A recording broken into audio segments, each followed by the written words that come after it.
s'il n'utilisait pas de nanoélectronique, voilà à quoi ressemblerait votre smartphone. Not that smart.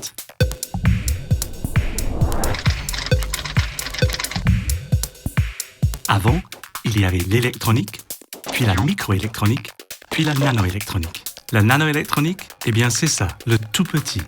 Pour être plus précis, c'est les composants électroniques qui relèvent du nanomètre. 8,7 milliards d'objets connectés dans le monde en 2012. Et votre smartphone n'est que la partie émergée de l'iceberg. Si vous pouvez écouter de la musique en streaming sur votre smartphone, c'est grâce à la nanoélectronique.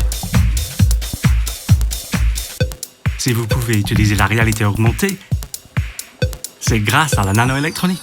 Et bien sûr, la Google Car, bien plus high-tech que la DeLorean de Retour vers le futur, existe grâce à la nanoélectronique. Le futur est accessible. Tous les grands domaines sont concernés par la nanoélectronique.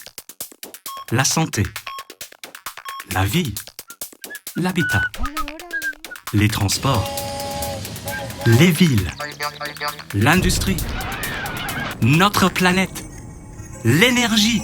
Une révolution mondiale est en marche. Et c'est au cœur des Alpes que Grenoble devient un acteur majeur de la dynamique d'innovation mondiale du tout connecté.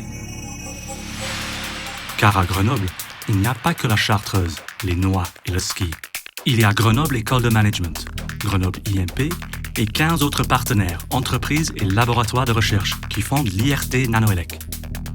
L'IRT Nanoélec est pionnière dans la recherche et dans la formation sur la nanoélectronique. Nos formations proposées par GEM et Grenoble IMP sont adaptées aux besoins spécifiques des entreprises de la nano.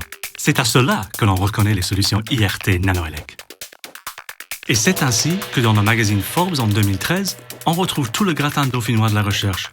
Forbes le dit en classant Grenoble 5e ville la plus innovante du monde. Alors peut-être que le téléphone le plus smart sera un jour créé à Grenoble. Wow, now that's smart!